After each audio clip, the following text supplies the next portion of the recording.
Je suis prête maintenant à reconnaître le député de Saint-Jérôme. La parole est à vous pour 10 minutes.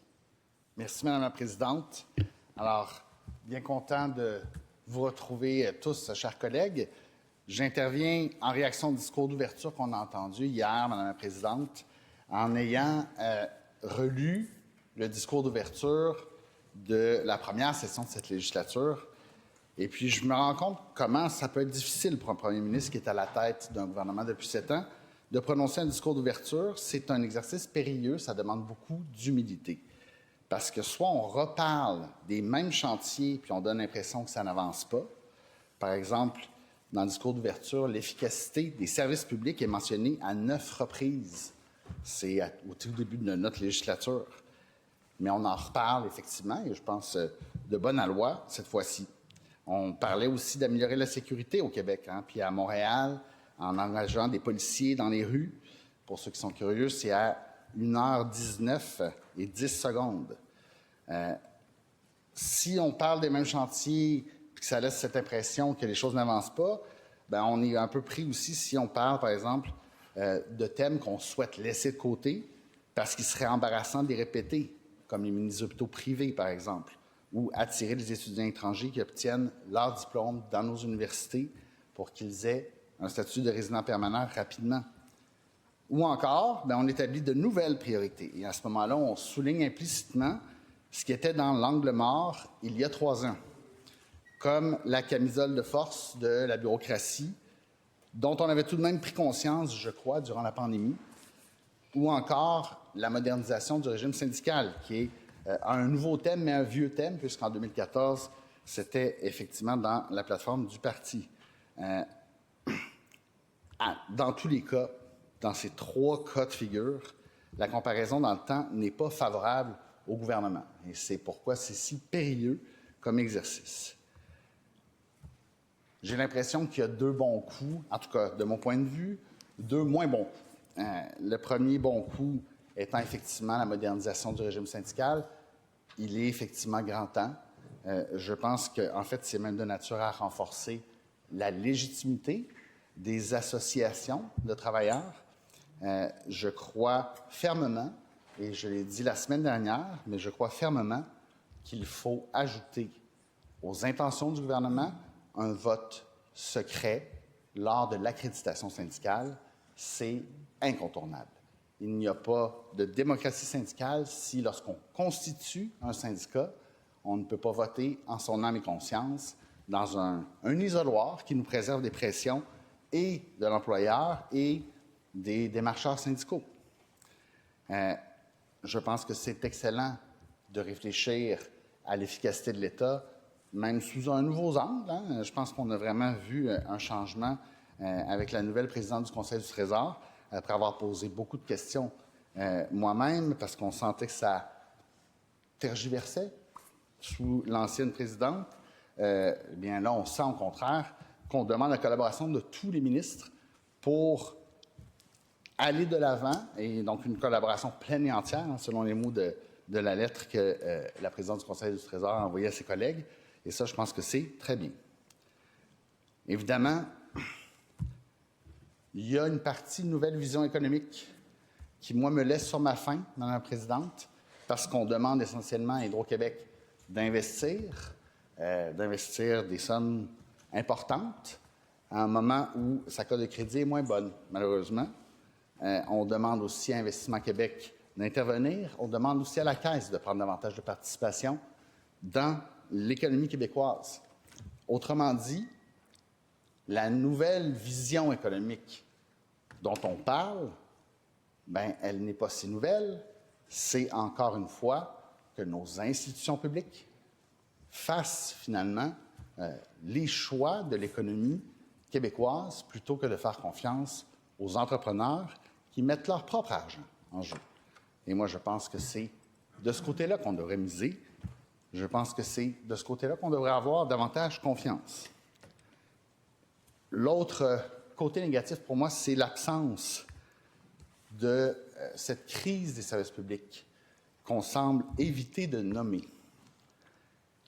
Dans ma réaction à moi, en fait, au discours d'ouverture en novembre 2022. Moi, j'ai réagi en décembre. Je disais, un second mandat pour moi, mais toujours un même cri du cœur de nombreux citoyens pour des services publics efficaces. C'était, je me cite moi-même, mais c'était en fait déjà présent dans mon esprit. Puis, je constate que le premier ministre ne parvient pas à nommer la crise des services publics comme telle. Mais on s'en approche avec la question de l'efficacité, de la bureaucratie, d'une camisole de force. Donc, j'espère qu'il ira dans cette direction. Je pense aussi, puis pour moi, c'est important de le dire, parce qu'évidemment, c'est une réplique au discours d'ouverture du gouvernement, mais je ne peux m'empêcher, à l'image du collègue de Saint-Jean, de réagir à ce que les partis d'opposition ont dit. Et je souhaite leur transmettre l'espèce d'urgence de réaliser que ce que le premier ministre mentionne dans son discours, c'est aussi la réalité à laquelle ils feront face eux-mêmes si jamais ils prennent le pouvoir. Ce n'est pas quelque chose de nouveau. C'est quelque chose qui existe depuis longtemps. Et ce sont, malheureusement, pour moi, des forces du statu quo qui font que le Québec n'avance pas suffisamment, en tout cas pas suffisamment rapidement. Souvent, on entend, du côté de l'opposition, en réaction à toutes sortes de nouvelles, nous, si on prend le gouvernement, nous allons bien gérer. Désolé, mais si c'était un problème de gestion, je pense qu'on l'aurait réglé. On entend souvent aussi, et là, vraiment tant du troisième groupe d'opposition que de l'opposition officielle, l'idée de décentraliser. Bien, c'est un concept peut-être qui est un peu oublié dans le discours d'hier, mais c'est certainement un impératif important. C'est certainement ce qu'on avait en tête quand on entendait le parti au gouvernement qui disait qu'il était important de laisser les choix entre les mains de ceux qui connaissent les élèves par leur nom ou voir les patients. Bref, qu'on puisse se faire confiance. Qu'on puisse faire confiance parfois aux municipalités, parfois aux acteurs locaux, parfois aux groupes communautaires qui sont sur le terrain. Et que l'impulsion, la nécessité de contrôler depuis Québec, avec des mécanismes très rigides, malheureusement, me semble à proscrire à l'avenir. Quand les MRC sont responsables de l'aménagement du territoire, pour ne prendre qu'un exemple, mais qu'elles doivent demander pour tout changement, tout amendement à leur propre schéma, la permission du ministère des Affaires municipales, je pense qu'on ne se fait pas confiance entre nous. Et c'est peut-être une façon d'enlever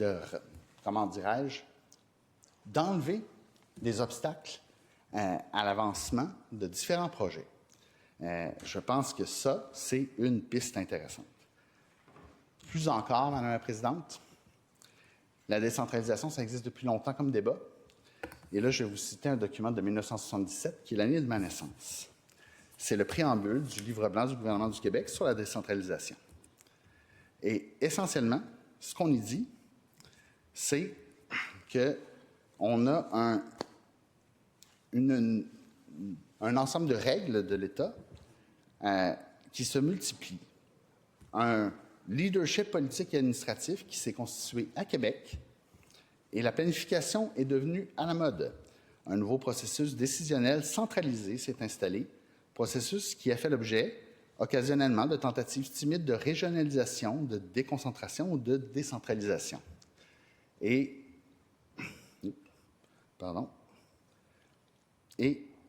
on a ici... J'ai perdu mon bout, mais je vais le retrouver. En 1977, poursuit l'auteur du préambule, le citoyen se retrouve prisonnier de normes, otage de multiples réseaux institutionnels réglementés par l'État. Cette atrophie de l'initiative, de la créativité et de la responsabilité des citoyens ne peut plus durer. Qui signe ce préambule, Madame la Présidente? Le premier ministre de l'époque, René Lévesque. Et il me semble qu'il y a là une piste pour montrer que ça existe depuis longtemps comme débat et que les partis d'opposition doivent voir que dans le discours d'ouverture, leur propre critique c'est que le gouvernement fait face à des difficultés auxquelles ils feront face aussi. Merci. Merci beaucoup.